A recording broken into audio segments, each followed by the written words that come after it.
les damos una cordial bienvenida, muy afectuosa bienvenida a este evento de diálogos universitarios. Este programa tiene como objetivo generar espacios de reflexión y diálogo sobre temáticas diferentes acerca de la condición humana.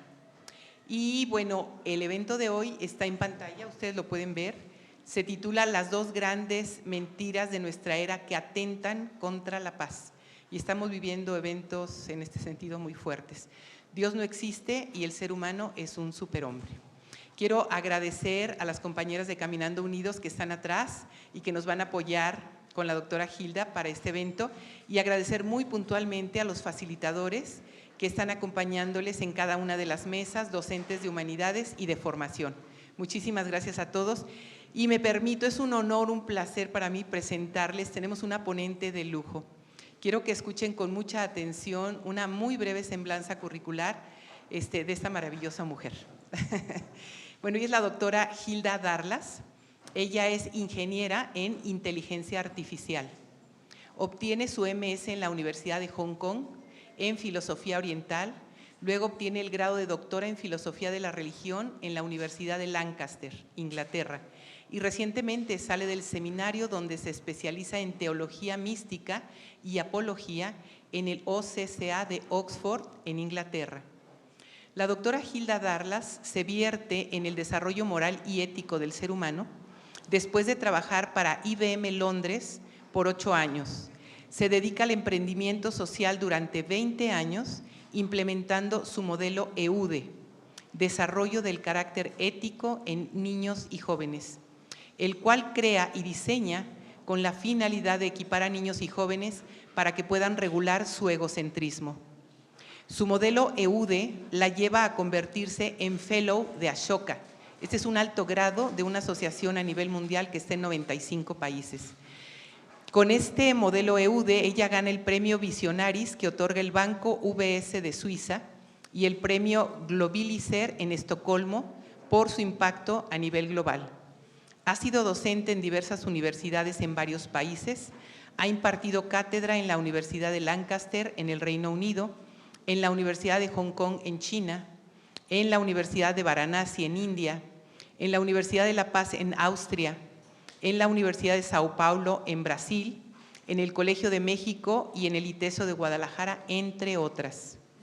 La doctora Hilda Darlas, después de pasar por una conversión profunda al cristianismo y después de dedicar 4 años más a sus estudios en el Seminario Teológico de Oxford, abre el Centro Discierne con la idea de ayudar a otros a que puedan discernir a Dios. Por favor, recibamos a la doctora Hilda Darlas. Estoy muy agradecida, no solamente con la Salle, sino con la maestra María Elena y con todos los profesores aquí que nos acompañan, que de alguna forma van a estar apoyándome en este evento. Y quiero agradecer a todos los alumnos que están aquí por hacer este espacio posible para que hoy hablemos de un tema que me es muy cercano. Y me es muy cercano porque, como lo dijo la maestra María Elena, pues de alguna forma mi conversión al cristianismo es reciente. Yo durante más de 20 años estuve muy metida en otros aspectos religiosos, incluyendo el budismo, y para mí, pues este tema que vamos a tocar fue un tema muy central de mi conversión y que hoy no solo vengo a compartir con ustedes, sino que vengo a trabajar el tema con ustedes para que de alguna forma veamos cuáles son los elementos del mundo del cristianismo o del mundo secular que nos pueden llevar verdaderamente a la paz, que es el tema que vamos a estar tocando el día de hoy.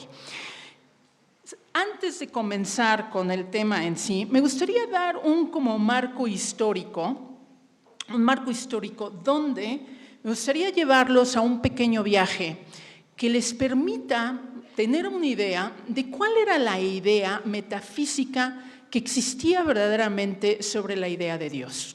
¿Por qué quiero hacer esto?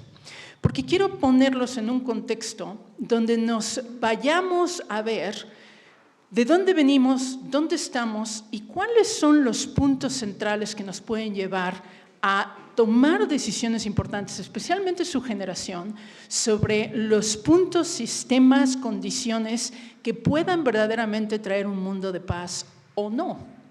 Y hoy ustedes van a trabajar en ello muy puntualmente con la idea de que no sea yo quien les diga, sino sean ustedes quienes disciernan cuál sería el mundo verdaderamente que nos puede llevar a un mundo de paz. Un mundo donde a lo mejor hoy no lo pueden ver tan tácitamente, pero que a lo mejor más al rato, cuando tengan hijos, van a querer fuertemente luchar por un mundo donde esos hijos puedan crecer, en un mundo donde no haya desamor, donde no haya corrupción, donde no haya violencia, donde no haya guerra. ¿Es esto posible o es una utopía? Hoy lo vamos a descubrir, hoy lo vamos a hablar y hoy nos vamos a volcar en este tema. Muy bien, pues vamos a dar comienzo al seminario y como dije, vamos a hacer una pequeña travesía histórica para tener un contexto más claro de dónde venimos hacia dónde vamos. Aquí les voy a pedir que traten de guardar un poquito de silencio, primordialmente los que están acá al frente porque los escucho y entonces me quitan concentración. Gracias, qué amables. Okay. Vamos a entrar a una parte que me gusta mucho, que es la historia. En la época antigua, normalmente teníamos la idea de que había una discrepancia importante sobre esta idea de si Dios existía, no existía, si todas las religiones hablaban del mismo Dios o hablaban de un Dios diferente. Curiosamente, yéndonos a todos los libros originales, como es el de los Vedas, los Upanishads, el Gita, etc., encontramos que en la mayoría de ellos, e inclusive en los grandes postulados filosóficos como son Platón, Aristóteles, Sócrates en el lado occidental y como son Dhammakirti, Nagarjuna, Mimamsa en el lado oriental, todos ellos, teólogos y filósofos, coincidían en una sola cosa y coincidían puntualmente en que el mundo era un mundo divino, era un mundo donde había algo más y más allá del ser humano y había algo superior al ser humano. Esa coincidencia la tenían todas las culturas, la tenía la filosofía, la tenía la teología y lo tenían los grandes pensadores. Estoy hablando aproximadamente del 2000 años antes de Jesucristo hasta aproximadamente el año 6 después de Cristo. Esto significa que estamos hablando de un periodo de más o menos 2500 años donde esta creencia fue unánime, no había discrepancia. Mucha gente me dice, pero ¿todas las religiones entonces son lo mismo? Mi respuesta inmediata es no, pero la idea del Dios divino, sí. Y esto tenía todo que ver porque con un punto muy importante, y el punto es que la teología y la filosofía en esos años, en esos siglos, en esos milenios, no estaba separada. ¿Qué quiero decir con esto? La filosofía tiene una definición hermosa que me gustaría enfatizar. La filosofía es el amor a la sabiduría. Cuando se une con la teología, llegamos a un punto central, que es el amor a la sabiduría, no del ser humano, sino de Dios. La sabiduría de Dios. Esto significaba que de alguna forma todos los filósofos o teólogos buscaban la verdad última como la sabiduría extrema, y esa sabiduría extrema no era humana, sino era divina. Esa búsqueda se dio de la misma forma en Oriente que en Occidente, y todas las religiones en sus libros canónicos nos dan exactamente luces de que así fue la búsqueda y ese fue el encuentro. Pues bien, pasado al punto más cercano, que vamos a decir por ahí de los humanistas, cuando empezamos a ver el mundo existencialista y los humanistas, empezamos a ver una ruptura muy importante. La ruptura que se empieza a desarrollar tiene absolutamente todo que ver con que la filosofía se desprende de la teología, se separa de la teología, y entonces la filosofía empieza con una búsqueda muy interesante, que es la sabiduría, pero no de Dios, la sabiduría del ser humano. Y la teología, por su lado, al perder a la filosofía, empieza a caer en puntos súper interesantes que tienen que ver con realmente discernir a Dios, pero no con un ángulo dirigido a encontrar la sabiduría extrema o la verdad extrema, sino más bien caer en un ángulo más ritualístico y de una fe que hoy vamos a llamar fe ciega y fe infantil. una fe que no lleva un discernimiento necesariamente y que por otro lado carece de ese amor y búsqueda a la verdad última o a la sabiduría última. Este legado que nos dejan fuertemente los existencialistas, entre ellos tenemos a Kierkegaard, tenemos a Sartre, tenemos a Nietzsche, etcétera, se engrana y se integra en el tejido social que empezamos a vivir a partir de finales del siglo XIX, principios del siglo XX. Este existencialismo que nos empieza a decir que Dios ha muerto, que hay que enterrar a Dios, que a Dios no lo necesitamos. Es en este momento donde empezamos a tener unas ideas muy particulares sobre la humanidad. Es en este momento en donde cuando empezamos a enterrar a Dios en las calles oscuras de la ignorancia, empezamos a desarrollar una serie de discernimientos sobre entonces quiénes somos nosotros, quién es el ser humano. Sin la presencia de Dios, ¿dónde vamos a terminar? En esta separación y en este proceso donde la fe se convierte en ritualística y donde la Iglesia empieza a generar postulados más dogmáticos que dirigidos al amor a la sabiduría, nos encontramos en un mundo que le vamos a llamar un mundo secular. Esto da cabida al mundo secular. ¿Y qué quiero decir con esto? Bueno, pues como ustedes saben, la palabra secular significa rechazo a todo aquello que tenga que ver con teos. Teos significa Dios. Ese rechazo, esa manera de decir no quiero nada que ver con la religión, genera lo que hoy llamamos los países seculares. Países seculares que de alguna forma rechazan cualquier tipo de culto, se separan. Esta parte del secularismo solo sucede en algunas áreas del planeta, en otras no. Por ejemplo, los países musulmanes. Los países musulmanes está el Estado completamente vinculado a su religión.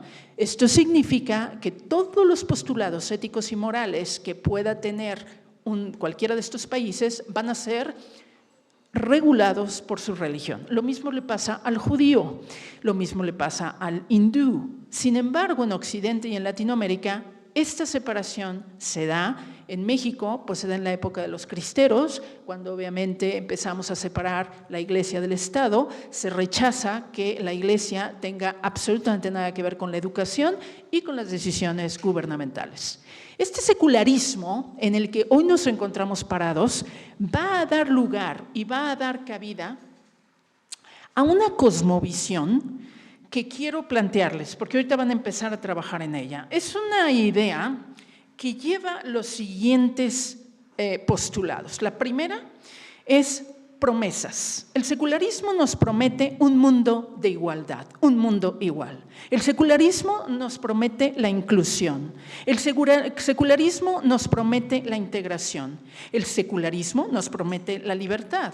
El secularismo nos promete un mundo feliz. El secularismo nos promete una educación más libre y mucho más inteligente de la que nos proporcionaba la educación adoctrinada y doctrinal de la religión. Más aún, el secularismo nos promete que somos superhombres, que nosotros podemos, que nosotros tenemos la verdad dentro, que nosotros podemos descubrir la verdad dentro de nosotros, que nosotros podemos solos, a través de nuestro subjetivismo y a través de ver, simplemente descubrir o recordar quién somos, el poder crear un mundo feliz, un mundo fantástico, un mundo Disneylandia. Un mundo en el que todo va a ser perfecto y todos vamos a ser felices, todos vamos a ser inclusivos, todos vamos a querernos, vamos a amarnos, vamos a tolerarnos, vamos a convivir en paz y en armonía. Estas son las promesas del mundo secular. De alguna forma, lo interesante de estas promesas es que vamos a ver efectivamente si esto es así. Y lo que vamos a hacer ahora es que ustedes lo van a descubrir, no yo. Después vamos a corroborar cómo llevan ese descubrimiento a cabo y a dónde los lleva. Pero antes de ello, necesito entrar a explicarles cómo lo vamos a desarrollar. Vamos a entrar primeramente a entender cómo estas cosmovisiones, tanto las ateas como las seculares, como las no creyentes, como las religiosas, tienen que tener un sentido para la humanidad, si no dejan de ser cosmovisiones a las cuales podamos confiarnos, seguir o trabajar en ellas. En este caso, las cosmovisiones tienen puntos súper importantes que tenemos que contestar. Como pueden ver aquí, vamos a tener preguntas. Déjenme ver porque vamos a... No. Bueno, sí. Vamos a tener preguntas como la siguiente. Una cosmovisión, para que pueda tener realmente resultados y yo pueda decir, tu postulado lo podemos llevar a cabo en la humanidad, tiene que contestar a 4 preguntas muy importantes. La primera pregunta es el origen, ¿de dónde vengo? Si la idea que tú tienes de mundo feliz no me contesta el origen y de dónde vengo, tu cosmovisión no nos sirve, no da respuesta a lo más importante. Y sin saber de dónde vengo, tampoco puedo necesariamente, por lógica, saber a dónde voy. Eso sería el sentido, el destino. Después del origen viene el significado. ¿Qué sentido tiene la vida? ¿Qué sentido tiene la vida? ¿Para qué estoy aquí? ¿Qué es lo que tengo que hacer en mi vida? ¿Hacia dónde tengo que llegar? ¿En qué me tengo que convertir? ¿Y qué es realmente a dónde tengo que caminar? Esto también lo tiene que contestar una cosmovisión del tipo que sea. Me da igual si es atea, no creyente o religiosa. Por otro lado, tenemos que encontrar moral. ¿Cómo puedo diferenciar entre lo correcto, lo incorrecto, el bien y el mal, lo amoroso o lo desamoroso? Porque si no puedo hacer esa diferencia, pues hablar de un mundo de paz es simplemente absurdo, es ridículo. Porque entonces, ¿en qué me baso para determinar ese mundo de paz, ese mundo de armonía, si no tengo los parámetros que me permitan llegar a ello? ¿Ok?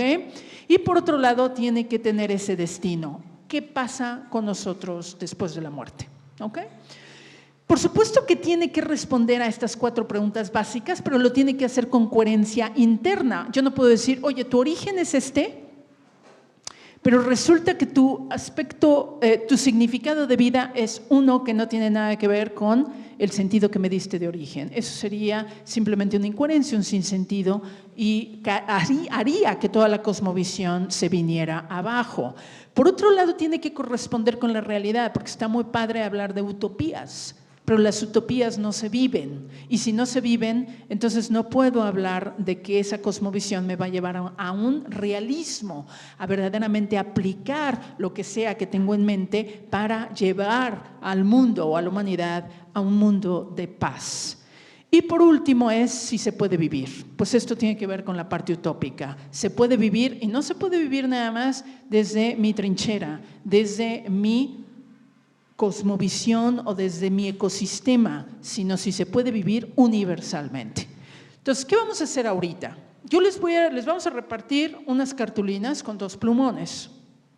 Cada una de las mesas les voy a pedir de favor que intenten responder ¿cómo sería un mundo secular, tal como lo acabamos de plantear, donde nos promete una serie de cosas? Nos promete un mundo feliz, un mundo de igualdad, un mundo de integración, etc. Pero vamos a entrar a ver cómo. ¿Qué significaría esa cosmovisión sin Dios, que es lo que nos plantean los existencialistas y los humanistas, que es lo que tenemos integrado y engranado en el mundo de hoy subjetivista, donde cada quien tiene su verdad y la verdad la hemos enterrado? Vamos a ver efectivamente a dónde nos lleva, vamos a darle realismo, vamos a darle forma, vamos a darle sentido, vamos a ver si es cierto que el secularismo nos lleva a un mundo de paz, ¿ok? Para ello, vamos entonces a tratar de contestar esas preguntas en la cartulina. ¿Cómo sería desde el mundo secular, desde este mundo sin Dios, un origen, un significado, moral y destino? Tiene que ser coherente, por un lado, tiene que tener coherencia interna, tiene que corresponder a la realidad y tiene que poderse vivir y tiene que llevarme a ese mundo que el secularismo me promete. ¿Vale? Entonces les vamos a entregar unas cartulinas, ahí van a hacer un pequeño círculo donde lo van a dividir en esas 4 secciones y ahí por grupo van a intentar narrar cómo sería ese origen, significado, moral y destino en un mundo secular que me lleve a un mundo de paz, un mundo de armonía, un mundo de amor, un mundo donde la violencia no exista. ¿Cómo les fue con la experiencia? ¿Bien? ¿Sí? ¿Todos contentos con la experiencia? ¿Sí? ¿Llegaron a un mundo feliz o llegaron a ustedes ser felices? A ver, ¿cómo? A ver, dilo en voz alta. Sí, te queremos oír. ¿No? Exacto. Sí. Muy bien. Es interesante porque leyendo cada uno de las cosmovisiones que tengo aquí, me doy cuenta de que la gran mayoría de ustedes, donde pusieron este significado, ponen algo súper interesante, que es llegar a la plenitud, ser feliz, llegar a convertirme en ese ser humano completo, con mis aspiraciones. Lo interesante de esto es que la pregunta no era si la cosmovisión los llevaba a ustedes ser feliz, sino si nos llevaba a un mundo de paz y felicidad. ¿Sí ven la diferencia o no ven la diferencia? Porque tú puedes ser muy feliz, pero eso no significa que el mundo vaya a ser feliz. Tú puedes a lo mejor tener una supuesta paz subjetiva, pero ¿nos lleva esto a la paz del mundo? Las cosmovisiones no son cosmovisiones personales, son cosmovisiones universales. Esto significa que si yo voy a hablar de quiero llegar a la plenitud, ese sería el significado, sería la plenitud del mundo, la plenitud para la paz, ese es el significado, ese es el destino del mundo secular, o es que yo solo quiero llegar a desarrollarme y ser pleno. ¿Cuál de las dos es? Y ese es un punto súper importante que vamos a ver a continuación. Vamos a ver la respuesta de la cosmovisión desde el mundo secular, no contestada por mí, contestada por los grandes personajes que generaron la corriente del existencialismo y del secularismo. Empezamos con Steve Hawkins. Origen. Solo existe el materialismo. El origen es el Big Bang. El universo es creado a partir de la nada. El ser humano es solo un ser físico sin alma y sin espíritu. ¿Ok? ¿Qué nos dice esto? ¿Qué nos dice esto? Primeramente, dos cosas.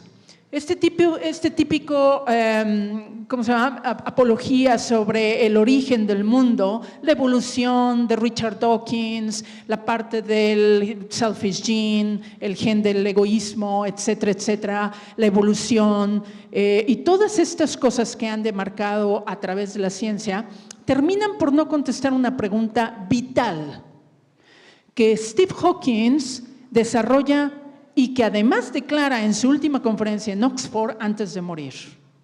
Es que no hay posibilidad de que la energía que viene de la materia exista de la nada.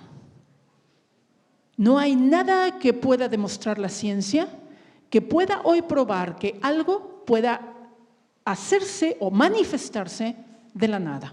Por lo tanto, aquí ya tenemos un agujero negro importante. ¿Es el Big Bang? A lo mejor sí lo es. ¿Es efectivamente el universo es creado a partir de la nada? No, hoy sabemos científicamente que eso no es posible por dos razones importantes. Primeramente por movimiento y por espacio. Espacio y tiempo. El tiempo es movimiento. El espacio tiene que ver con la ley de la causalidad, física cuántica. Por lo tanto, estos dos principios nos indican que hay un primer movimiento y también nos indican que hay una primera causa. Y para aquel que se le esté ocurriendo que esto puede ser infinito regresivamente, le quito la idea de un tajo y le digo que esto no es posible. Porque siendo así, no habría más que una estática infinita y eterna. El movimiento no podría existir en un infinito regresivo. Entonces, para aquel que se le haya ocurrido, se lo quito de la cabeza. Por lo tanto, nos lleva a que si efectivamente hay una primera causa y tiene que haber un alfa y tiene que haber un primer movimiento y las cosas no pueden surgir de la nada, no dicho por mí, dicho por el científico más prominente sobre la teoría del Big Bang, que es Steve Hawkins, nos deja una incógnita. Entonces, esto como origen se cae, no se sostiene. Y esto es importantísimo. Luego dice, el ser humano es solo un ser físico sin alma y sin espíritu. Bueno, una teoría de tantas, como también ustedes podrían decir, también es una teoría el pensar que el espíritu y el alma existen, y yo les diría, tienen razón. Al final es postulados derivados de teorías. El problema no es que sean teorías o no sean teorías, el problema es cuál de esas teorías es la que tiene más sentido al final y la que efectivamente me puede llevar a ese mundo de armonía, de paz, de amor que supuestamente tanto los seres humanos buscamos. Pasamos a la siguiente parte, que es significado. Aquí nos dice que no hay significado. Bertrand Russell nos dice algo fantástico, que es: solo somos chispas efímeras en la oscuridad, un accidente de la naturaleza. Eventualmente todo desaparece. Bueno, dos cosas importantes. Hoy por hoy sabemos que el mundo, como una teoría, para aquel que también se le ocurra, la teoría de la implosión y de los agujeros negros, hoy sabemos que no necesariamente esa teoría es tan acertada como la de la explosión, y una explosión en continuo movimiento que más que desaparecer, crea. Y esto es súper importante, porque si no es implosivo, es explosivo, es creador y está en movimiento, esto significa que tiene que haber algo atrás que genere todo esto. El otro punto es: somos chispas efímeras de la oscuridad. No, regrésate. Estoy uno por uno, perdón. Solo somos chispas efímeras de la oscuridad, un accidente de la naturaleza. Bueno, también tenemos el argumento teleológico y cosmológico que nos dicen todo lo contrario. Nos dicen que no hay nada que sea accidentado, todo es contingente. Y la física cuántica, en la ley de la causalidad, también nos indica que no hay algo que necesariamente exista sin que haya una causa previa, lo cual esto ya de entrada pone en cuestionamiento este punto de una forma muy radical. Y eventualmente todo desaparece, sería la implosión y no la explosión. Esa teoría hoy, desde la ciencia, no tenemos ni siquiera evidencia alguna de que esto sea. Por lo tanto, esta parte del significado también se nos viene abajo. Pasamos a la siguiente. Y entramos a la moral, quizás la más complicada de todos. Y les voy a decir por qué. Es súper interesante ver cómo cuando hablamos de la moral y de la ética en un mundo secular, pedimos prestados los términos a todo aquello que tenga que ver con teología, filosofía y metafísica. Si no piden prestados esos términos por sí mismos, sin estas ciencias, no existen. Entonces, cuando hablamos ya de moral en sí, ya estamos hablando de algo que no tiene que ver absolutamente nada con el secularismo, pero vamos a darle chance al secularismo de que pida prestado estos términos al mundo de la teología y al mundo de la filosofía. Vamos a darle ese chance y vamos a ver qué nos dice en relación a la moral. Dice: no existe, es una ilusión. Este es Edward Wilson. La ética, aún con buen conocimiento de los hechos, no te llevará a la moral. Kay Nielsen. El universo que observamos tiene exactamente las propiedades que deberíamos esperar si al final no hay diseño, ni propósito, ni bien, ni mal, tan solo indiferencia ciega y despiadada. Esto es lo que dice Richard Dawkins, el gran autor del libro The Selfish Gene. Esto es súper interesante, porque si todo esto es cierto y el universo que observamos no tiene absolutamente nada, ninguna propiedad, y no tiene ni principio, no tiene fin y no tiene ningún sentido, entonces lo que hagamos o dejemos de hacer es irrelevante. Irrelevante. Entonces hablar de un mundo feliz no tiene sentido. Hablar de la paz tampoco. Y ese es el punto más significativo sobre una cosmovisión. Si no responde a esto, entonces, ¿cómo generas un tejido social? ¿Cómo? Se te cae. Pasamos al último. Destino, muerte y luego nada.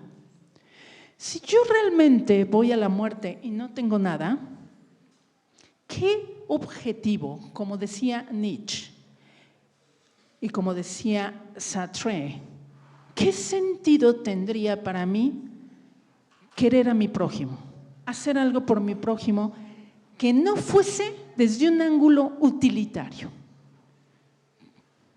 ¿Qué sentido tendría tratar bien al prójimo que tengo aquí enfrente? ¿Por qué te tendría que tratar bien a ti, o a ti, o a ti? Más allá de un sentido utilitario, porque a lo mejor necesito algo de ti, me rascas la espalda, te rasco la espalda, qué bien. Y fuera de eso, si no existe nada de esto, ¿por qué querría yo? ¿Por qué querría yo? ¿Cuál sería el motivo de tratar bien a mi prójimo? De querer hacer algo con él. Pero el amor, ¿de dónde te viene? De hecho, puede demostrarse como un sentimiento, pero realmente el amor, yo siento que puede ser demostrado como otra forma. Nada más influye mucho en las decisiones que nosotros tomemos. A pesar de que todo esté, o sea, en contra de nosotros, siempre hay algo que impulsa el amor. Por ejemplo, el amor de un padre y una madre hace todos nuestros hijos, aunque no tengan ningún motivo. A ver, aquí me están tocando un tema súper interesante, que es justo lo que voy a tocar. Me está diciendo, ¿tu nombre? Jaime, me dice, sí, claro, el amor. Bueno, allá voy. Nada más que tenemos un pequeño problema. Y Jaime tiene razón. Efectivamente lo podría yo hacer por amor, ciertamente. Pero el punto es que el amor humano, el amor que tú y yo somos capaces de generar, y todos los aquí presentes, normalmente son amores condicionados. Amores de apego. Esto significa que yo te amo o amo a mi hijo, ¿por qué? Pues porque es mi hijo. Pero si no fuera mi hijo y me dices, oye, amarías igual al que está ahí enfrente de ti, ¿lo amarías de la misma forma que tu hijo? Lo más seguro es que la madre te conteste, no. A tu pareja, ¿por qué le amas? Y ese es el amor filos. Luego viene el eros, el amor eros, que es el amor erótico. Y el amor erótico, ¿por qué quieres una relación con la persona que tienes al lado? Pues porque te gusta, porque te atrae, porque sexualmente te encantó, yo qué sé, por 1000 razones. Pero en el momento en que deja de aparecer todos esos elementos, ¿qué sucede? Pues gracias, no, te das la media vuelta y te vas con lo que sigue, ¿cierto? Está condicionado. Luego el de amigo, filia. ¿Sí? El de amigo, ¿qué pasa con el amor de amigo? Pues sí, mientras haya alguna reciprocidad, porque si no lo hubiera, entonces serías amigos de todo el planeta. No, eliges, seleccionas, filtras. Eso significa que tu filtro, tu selección está determinada por un amor condicionado. El amor condicionado te lleva a que tienes 2, 3 amigos, pero ¿vas a tratar al resto de la gente igual que tratas a tus amigos? Lo más seguro es que no. Y así me puedo ir con cada uno de los amores. Efectivamente, ese es el amor del secularismo. Entonces, cuando hablamos de la paz mundial, ¿estamos hablando de un amor condicionado o estamos hablando de un amor incondicionado? Y aquí es donde viene la gran pregunta. Porque si estamos hablando de lo segundo, el secularismo, esa respuesta no me la da. ¿Vale? Seguimos. Esto me lleva a el punto quizás más importante que tenemos que abarcar el día de hoy, la realidad del secularismo. Esta realidad que parece ser una propuesta a un mundo más bien sin paz y sin amor, y más aún, lo que vamos a ver aquí es que el secularismo aboga por un superhombre. Pero ese superhombre, realmente la pregunta es, ¿existe? Porque si ese superhombre no existe, pues les tengo noticias. Esto significa que no podemos. No es que no queramos, es que no podemos. Vamos a ver si esto es cierto, ¿vale? Ese superhombre que ha demostrado realmente ser egocéntrico, apegado al egodrama, divisionista, soberbio, arrogante, individualista, subjetivo y demás, egoísta, soberbio, en sus distintas caras, en sus distintos ángulos. No estoy diciendo que todos seamos eso al mismo tiempo, pero tenemos un grado de ello. Esa tendencia egocéntrica, esa tendencia a yo primero, y un poquito reflejado está aquí. Yo quiero ser feliz, yo me quiero realizar, yo quiero disfrutar la vida, yo quiero desarrollarme, yo quiero llegar a mi máximo potencial. Es súper interesante, ese es el super yo. Ese es el mundo en el que estamos ahorita, en el super yo.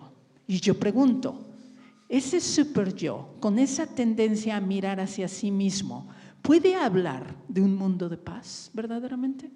Donde justamente lo que requerimos es todo lo contrario. Ahí está la realidad del superhombre. Aquí vamos a ver que el secularismo protesta porque nos dice que Dios no existe y sin embargo no ha probado generar un sistema de amor genuino que demuestre que en realidad quiere lo mejor para cada uno de nosotros y que nos lleve a ello. Más bien, lo único que vemos es que genera conflicto y divisionismo. El secularismo protesta diciendo que el amor es el amor, pero el amor del que habla es determinado por ese mismo ser humano egocéntrico y narcisista, creando una idea errónea de lo que amor realmente significa, lo que deriva en violencia y divisionismo. El secularismo, por otro lado, protesta debido a que declara que no hay igualdad de oportunidades de la mujer, de raza, de género y que todos somos iguales y lo mismo, pero parece hacerlo a través de crear otra forma de desigualdad, la de aquellos que están de acuerdo y la de aquellos que no lo están. Polarizando las clases sociales, las razas, castiga a aquel que no está de acuerdo con su nueva idea de igualdad y lo cancela. Estamos en la época de la cancelación, ¿no? Acéptame como soy. Ok, ¿y si no qué? Pedimos que cada quien tenga libertad de expresión, pero cuando la tenemos, te cancelo. Pedimos que cada quien tenga una identidad diferente, pero cuando la tengo, ¿qué haces? Me cancelas. Pedimos que todos podamos tener nuestras ideas y que cada quien tiene derecho a tener su verdad, pero cuando yo te cuento mi verdad que no coincide con la tuya, ¿qué haces? Me cancelas. ¿Es eso lo que nos va a llevar a un mundo de paz? ¿O estamos montados en una utopía? El secularismo protesta debido a que nadie debe opinar sobre lo que hacemos con nuestro cuerpo, pero no nos hace responsable de cómo usamos nuestro cuerpo, lo que genera que abramos la puerta a la violencia de género y a matar a seres inocentes. Un mundo donde la vida deja de tener importancia o sentido jamás puede ser un mundo en donde la paz exista, nunca. En el momento en que dejamos de velar por la vida, en el momento en que la vida deja de tener sentido, la paz se va por la puerta. En ese momento dejamos de luchar por la paz. Y ya casi por último, el secularismo reclama que cada quien debe crear su propia identidad, pero no te dice que sin eliminar las tendencias egocéntricas y sin pararte desde el amor, la identidad que intentes generar será siempre carente de virtudes y de la posibilidad de generar una versión mejor de ti mismo. Más aún, la identidad que eliges no es lo que ellos proponen, entonces esa identidad no se acepta y te cancela. O sea, elige tu identidad, tienes libertad para hacerlo, pero ten cuidado, porque a lo mejor la identidad que eliges no es aceptada y te cancelan. ¿Ok? Las promesas del secularismo. Esto no puede generar paz, sino más bien violencia. Y entramos ya a la última parte del secularismo y vamos a entrar a la parte más crítica quizás, que es el sinsentido del secularismo. Cuando hablo del sinsentido, ¿a qué nos referimos cuando hablamos del sinsentido? Cuando hablamos del sinsentido, significa estupidez. ¿Saben lo que significa la palabra estupidez? Carente de discernimiento. Eso es lo que significa. Lo contrario a discernimiento significa estupidez. A lo mejor ustedes la usan como ofensa, pero no, es simplemente una afirmación, es decir, no estás discerniendo, no estás utilizando el discernimiento para generar tu postulado. Nos encanta desempacar las ideas. El problema es que desempacar las ideas requiere un discernimiento agudo, fino, teológico, filosófico, coherente, lógico.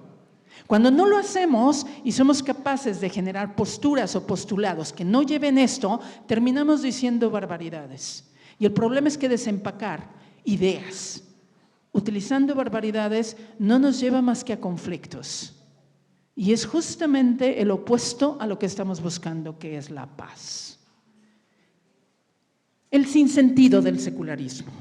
El secularismo alega por la libertad de expresión, pero luego cancela a quien lo hace. El secularismo alega que la verdad no existe, pero su verdad sí existe. El secularismo alega que el cristianismo deniega la ciencia, pero no hay nada más en contra de la ciencia que la idea secular, como que el hombre puede ser mujer y la mujer hombre, o que el feto no es un ser vivo. Si quieren algo en contra de la ciencia, ahí tienen 3 elementos. El secularismo engrandece el culto del yo y luego no sabe cómo frenar el narcisismo recalcitrante que la cultura del yo genera. El secularismo nos dice que los sentimientos son más importantes que el discernimiento y termina por crear una cultura llena de estupidez y de egodrama, que es capaz de enterrar las verdades objetivas más importantes y más básicas para que sus emociones sean validadas. Ese es el sinsentido del secularismo. Esa es la era en la que estamos viviendo hoy. Yo doy clases en muchas universidades, en Inglaterra, en España, y he dado conferencias en distintas universidades aquí en México. Y créanme que esto no es un problema ni nacional, ni regional, ni local. Es un problema global. Lo cual es muy triste, porque el punto al que estamos llegando es que queremos paz. Estamos ahorita en una sinodalidad donde a lo mejor la iglesia se parte en 2. Hay un cisma. Estamos también hablando de ¿qué? Estamos hablando de una guerra en Israel, donde los palestinos pues acaban de hacer un ataque importante a los judíos. Estamos hablando de que política y económicamente estamos en momentos donde esta parte de la izquierda y de la derecha, la normativización de todo lo que acabamos de decir, empieza a ser político y no solo ideológico. Y ese es el mundo que queremos para generar paz, amor, armonía y todo lo demás. Vamos a terminar con la siguiente frase de C.S. Lewis, que me encanta, y dice así: el ateísmo se vuelve algo demasiado simple. Si todo el universo carece de sentido, jamás habríamos descubierto que no tiene sentido, tal como si no hubiera luz en el universo, y así tampoco ninguna criatura con ojos. Nunca habríamos sabido que está oscuro. Oscuro sería una palabra sin sentido. Me encanta esta frase de C.S. Lewis. Es una manera de decirnos, si sabemos que hay algo mal, es porque sabemos que hay algo bien. Y si sabemos que hay algo bien, es porque hay moral. Y si hay moral, es porque hay algo detrás. Porque esto no viene de la nada, ni tampoco es accidentado, es contingente y necesariamente existente. Y esto es lo que vamos a ver ahorita, ¿vale? Pasamos al segundo ejercicio. Dale, bueno. Actividad número 2, el contraste. Si el secularismo realmente no puede, ¿qué sí puede? ¿Qué podría garantizar verdaderamente un mundo donde lo primero sería quitar el egocentrismo de cada uno de nosotros para entonces entrar en un amor, como decía Jaime, diferente? Un amor que realmente entre en una incondicionalidad tal que sí me preocupe mi hermano como me preocupa mi amigo, que sí me preocupe mi hermano como me preocupa mi hijo, que sí me preocupe mi hermano como me preocupa mi propia familia, aunque este no lo sea. Porque eso sí sería la paz. Vamos pues entonces, se les van a entregar unas cartulinas y vamos a tratar ahora de crear una cosmovisión donde esto sea posible. A ver, acabo de darle una pasada a más o menos todas las cartulinas y la verdad me encantan las respuestas, ¿eh? Aquí hay, como decimos, yo uso una palabra que me gusta mucho que es carne pa' tiburón. Eso significa que hay de dónde cortar, ¿ok? Aquí lo que me encanta de lo que estoy viendo es que hay 2 o 3 cartulinas, especialmente una que al parecer creo que es todo lo que escribió, ¿ok? Pero curiosamente es la que más me gustó. Dice, y lo voy a leer en voz alta, ¿ok? No digo de quién viene, pero voy a leerlo en voz alta. Y dice, nada crearía la paz absoluta. La verdad es que no puedo estar más de acuerdo con ese equipo que hizo eso.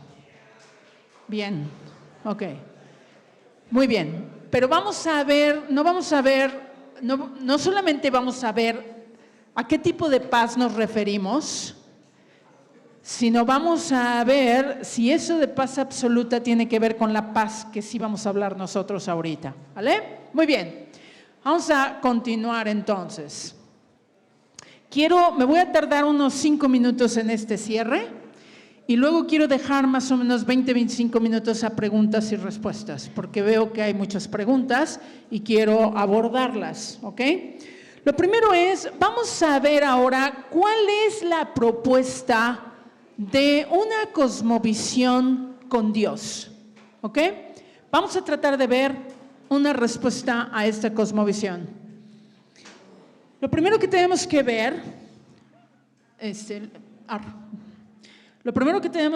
es que una cosmovisión donde, ahorita sí, sabes que volteame mejor a ver porque eso ya no está bien, ¿ok?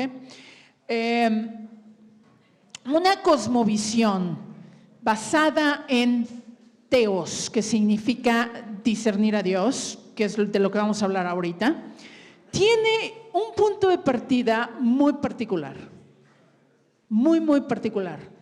Y ese punto de partida es que parte de la premisa de que no existe tal cosa como un superhombre, ya que tenemos una tendencia egocéntrica que solo se puede erradicar con un amor que tampoco es amor humano, sino amor divino, al cual le vamos a nombrar ágape a partir de ahorita, ¿vale? Aparte de esto, nos dice que más bien estamos llamados a convertirnos en hombres con esencia de amor. O sea, aquí la cosmovisión de Dios nos dice, no eres un superhombre, sin embargo tienes un llamado. Y vamos a ver cuál es el llamado, ¿vale? Lo primero que nos da esta cosmovisión es algo súper importante y es lo siguiente. Parte de la premisa de que el ser humano tiene dos potenciales. Tiene el potencial de ser orgulloso y egocéntrico, a lo cual le da un nombre muy interesante que es Leviatán. Y luego, por otro lado, también te dice que tienes la esencia de poderte conectar a ese amor divino. O sea, tenemos estas dos partes. A ver, las mesas de allá, por favor, guarden silencio, ¿sí? Les pido a los facilitadores que están en cada una de las mesas que me ayuden con eso, porfa, porque ya se está empezando a oír mucho ruido, ¿vale? Muy bien, entonces, esta parte de raíz nos indica que en el nacimiento podríamos decir que el estado humano es un tanto reptiliano. Esto significa un estado bastante primitivo. Un estado donde el egocentrismo es el que domina y tiene que hacerlo, porque si no, no subsisto, porque si no, me muero, porque tengo que llorar por la leche, porque tengo que llorar para decirle a mi madre, necesito comer, necesito subsistir, si no, no existo.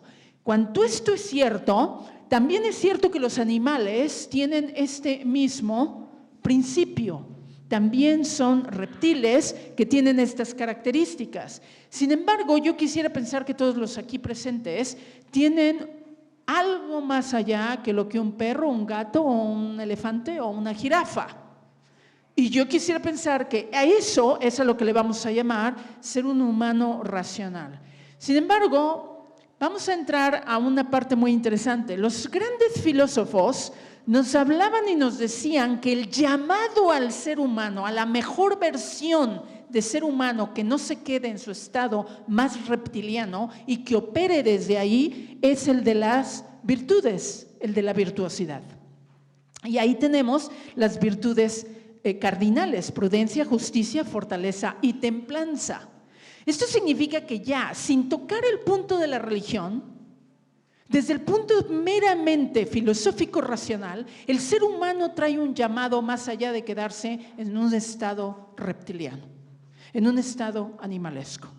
Esto ya nos indica que operar desde un lado animalesco por instinto va contra natura, va contra el llamado que tenemos de ser seres humanos. Claro, la opción y la decisión siempre es ¿qué? Nuestra. Cualquiera de ustedes se puede quedar en ese estado y puede operar desde ahí si así lo quiere.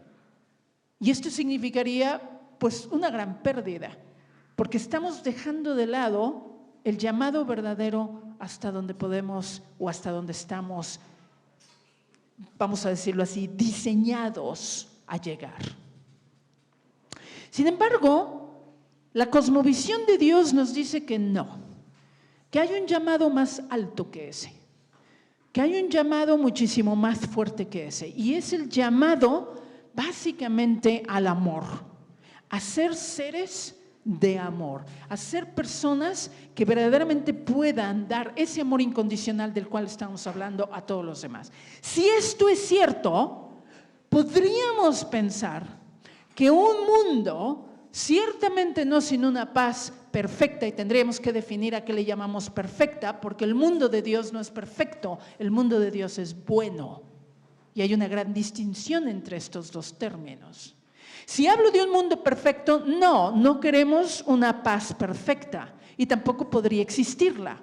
Pero si hablamos de un mundo bueno, sí podemos hablar de una paz basada en ese amor ágape que haría de este mundo un mundo bueno y no un mundo ¿qué? Perfecto. Que eso es justamente de lo que se trata el término paz. No busca la perfección, busca ¿qué? La bondad, busca lo bueno. Y ahí la distinción, ¿ok? Entonces, este llamado al que todos estamos diseñados a llegar, es un llamado muy alto. La vara está muy alta, muy alta. Pero no llegar ahí, ¿cuál sería la alternativa? No llegar ahí, ¿dónde nos pondría como seres humanos? ¿En un estado inferior? ¿Más bajo? ¿Carente de discernimiento? ¿Más instintual? Y esto nos llevaría a una paz interior-exterior. Esto nos llevaría a verdaderamente tener una interacción con el mundo y generar un tejido social que verdaderamente sea ese tejido donde haya menos violencia, menos actos desamorosos y más actos desamorosos. Lo más seguro es que no, y he ahí el problema de ello. Entonces, el llamado es hasta allá arriba, ni siquiera es como lo ponían los filósofos, ni siquiera es cardinal, es teologal. ¿Vale? ¿Qué nos propone Dios? Bueno, primeramente nos pide algo muy importante y nos dice que el camino es erradicar ¿qué? El egocentrismo. Ese es el camino. El camino es la erradicación del egocentrismo. ¿Para qué? Para llenarnos de un amor que sí nos permita verdaderamente tener esa interacción con mi prójimo, que verdaderamente me lleve a un amor no desde el egocentrismo, sino desde esa carencia, ausencia de egocentrismo, a amar al prójimo. Desde ahí, amarnos los unos a los otros, ya que amarnos los unos a los otros con un amor egocéntrico es imposible. Y por último, nos hace que veamos a este mundo no desde una perfección, sino desde un mundo con hombres que puedan generar un mundo bueno, no un mundo perfecto. Y esa es básicamente la propuesta. La propuesta es: amarás a Dios con todo tu corazón, con toda tu alma y con todo tu ser, porque justamente en hacer eso, el egocentrismo que tienes, ese orgullo, esa tendencia egocéntrica que no te permite incondicionalmente amar a los demás para generar otro tipo de estado, un mundo bueno, no un mundo perfecto, será erradicada. De lo contrario, pues puedes pensar que ser un superhombre es lo que eres o estás llamado a. El problema es que a ver qué entonces te quita el egocentrismo y la soberbia que tenemos engranados, engendrados y puestos en esa parte reptiliana que traemos de nacimiento. Esto básicamente nos lleva a lo siguiente. Con el amor ágape, la diferencia se celebra, no se extingue. Con el amor ágape no se adoctrina, se transforma, ya que solo se da ese amor en la libertad. Con el amor ágape no entramos a una definición humana, es un amor superior a todo ello. Y es un amor incondicional que garantiza que nos amemos sin apegos y sesgos ideológicos. Con el amor ágape no tiene ningún sentido hablar de identidad, ya que no requiere ninguna, ni inferior ni superior. El amor ágape es una expresión en sí que no requiere pedir la libertad, ya que ese amor es libertad. Dios no propone que la verdad no exista, más bien Él es la verdad universal, lo que permite la moral y ética desde su autoridad de amor y no desde el egocentrismo subjetivo del humano. Dios no propone que la ciencia no exista, más bien la ciencia es su creación. Dios no propone un culto al yo, porque sabe que en el ser humano, sin amor, eso significa destrucción. Lo que propone es dejar el yo para ser con él en amor. Dios no dice que los sentimientos son más importantes que el discernimiento, ya que los sentimientos están sujetos a la voluptuosidad de los estados de ánimo del ego. Lo que propone es que usemos el discernimiento para tener un libre albedrío, libre juicio. Lo que propone es que dejemos de ser seres inferiores para llevarnos a un estado de virtuosidad y de amor. El amor no es intolerante, no requiere la tolerancia. El amor no es un valor porque no tiene contravalor.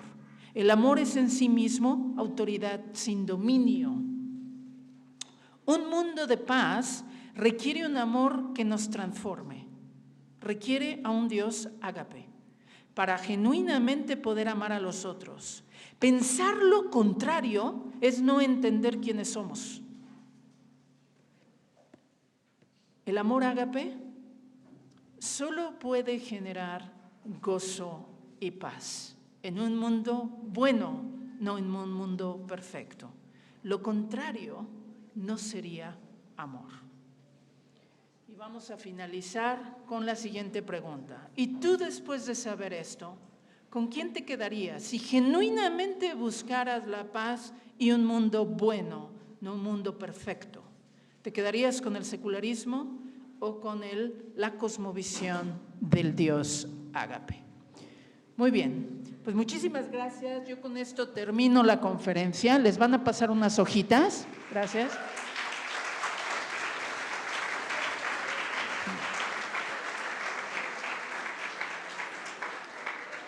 Les van a pasar unas hojitas donde sí me gustaría que escribieran comentarios, preguntas o lo que sea necesario, lo que quieran, las vamos a recoger. No tienen que poner su nombre, nada más lo que ustedes quieran expresar ahí.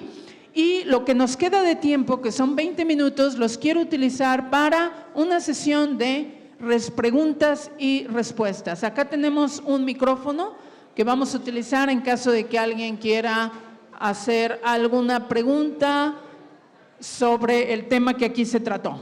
Adelante. Es que, bueno, durante la conferencia yo me llegué a preguntar realmente por qué esa necesidad o esa necesidad de estar buscando paz. O sea, ¿para qué? Esa es la de ¿para qué ser feliz? O sea, dice, ¿por qué la necesidad o la necesidad de ser feliz? Ajá. ¿Sí? O algo similar, ¿no? Pues es algo parecido, o sea.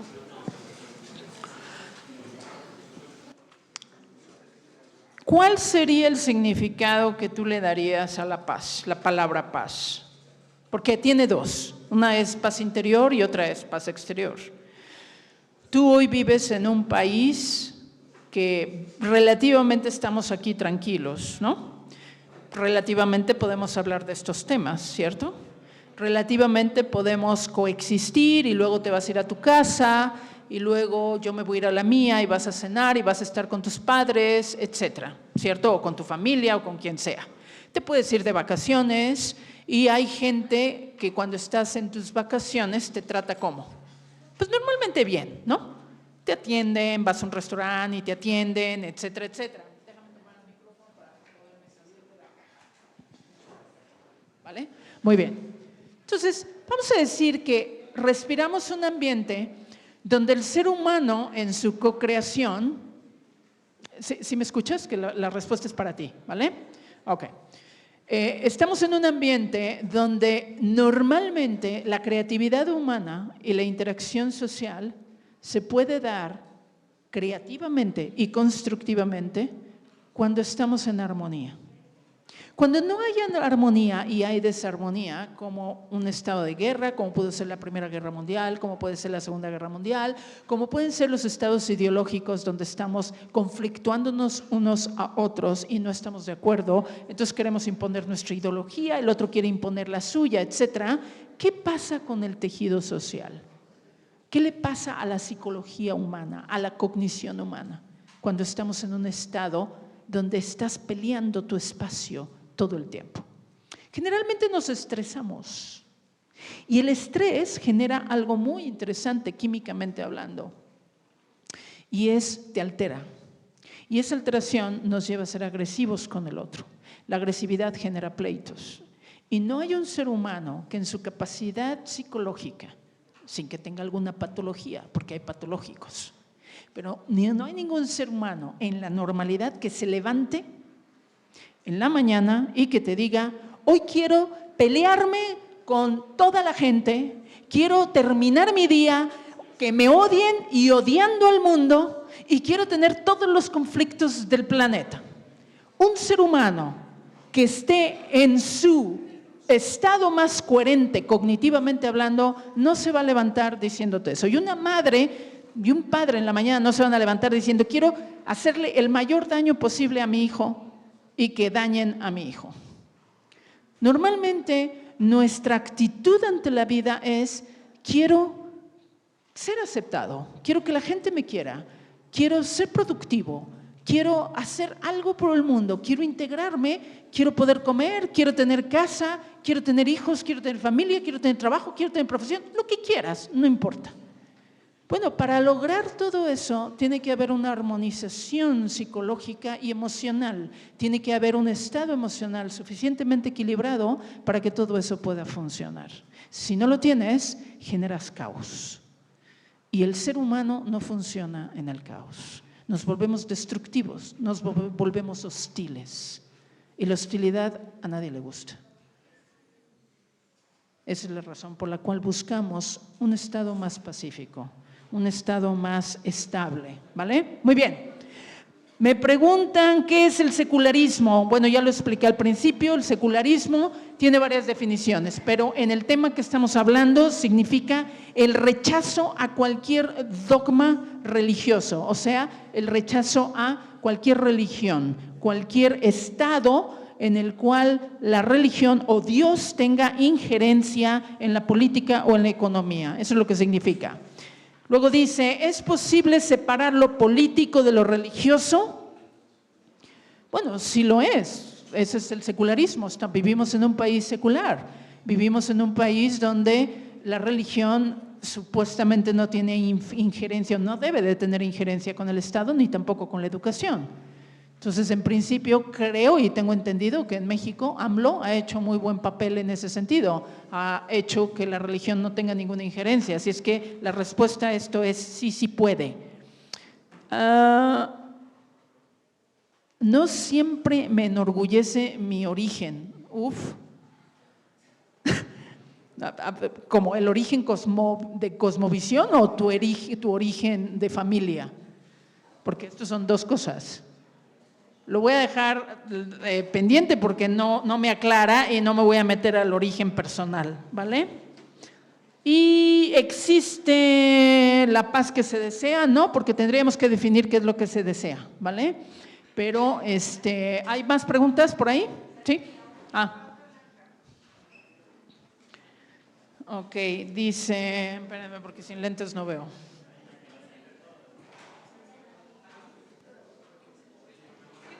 ¿Qué tan poco probable es que como seres humanos realmente lleguemos a ver por un bien común? Esta es una pregunta muy buena. Bueno, mira, para quien haya hecho esta pregunta, tenemos muchos vestigios en la historia de lo que vamos a llamar personas que sí cumplieron el llamado y se convirtieron en la mejor versión de sí mismos. Ellos son lo que vamos a llamar los padres de la iglesia, doctores de la Iglesia y todos aquellos que llegaron a la santidad, que significa justamente eso. La santidad significa eso, significa llegar a ese punto unitivo donde ya actúo no con el amor de ser humano, sino con el amor divino. Tenemos muchos vestigios de ello, muchísimos. Basta leer Ignacio de Loyola, Teresa de Ávila, San Juan de la Cruz, Francisco de Sales, San Benito, San Bernardo, Gregorio Magno, etcétera, Agustín, para que sepamos realmente lo que significa volverse un humano completo, seres que han pasado a la historia y que después de 2000 años nos siguen impactando y lo seguimos leyendo. Entonces, ¿se puede? Claro que se puede. ¿Cómo se le llama a aquellas personas que genuinamente actúan sin la búsqueda de un beneficio? Bueno, normalmente las personas que actúan sin ese beneficio es porque ya llegaron a un estado de amor incondicional. ¿Cómo es que realmente podemos ocupar sin el daño al prójimo cuando no sabemos de qué siente y piensa? Tú no tienes por qué amar al prójimo pensando qué es lo que necesita. Lo que tú necesitas es amar al prójimo con una humildad profunda, no queriendo decirle al prójimo lo que tiene que hacer o tiene que dejar de hacer, sino más bien respetando el camino del prójimo. ¿Qué más? ¿Hay más? Válgame Dios. De repente salieron todas las preguntas, qué barbaridad. Si en realidad quisiéramos vivir en paz, ¿por qué buscamos una respuesta a la libertad? Todo hombre libre es bueno, pero ¿desde qué perspectiva? Si en realidad quisiéramos vivir en paz, ¿por qué buscamos una respuesta a la libertad? ¿Quién busca una respuesta a la libertad? Aquí yo por lo menos no toqué el tema de libertad, toqué el tema de libre albedrío, de libre juicio, porque desde el punto de la cosmovisión de Dios la libertad no existe. Sin embargo, cuando estamos en un proceso unitivo de amor, el ser humano se vuelve libre del yugo del egocentrismo, porque el egocentrismo es la prisión y la cadena más importante que tiene atada al ser humano. Por lo tanto, todo hombre libre es bueno. Bueno, si entendemos que la libertad es justamente dejar de ser lo que creo ser, porque eso no es lo que debo ser, debo vaciarme para ser lo que sí debo ser, pues la respuesta es sí.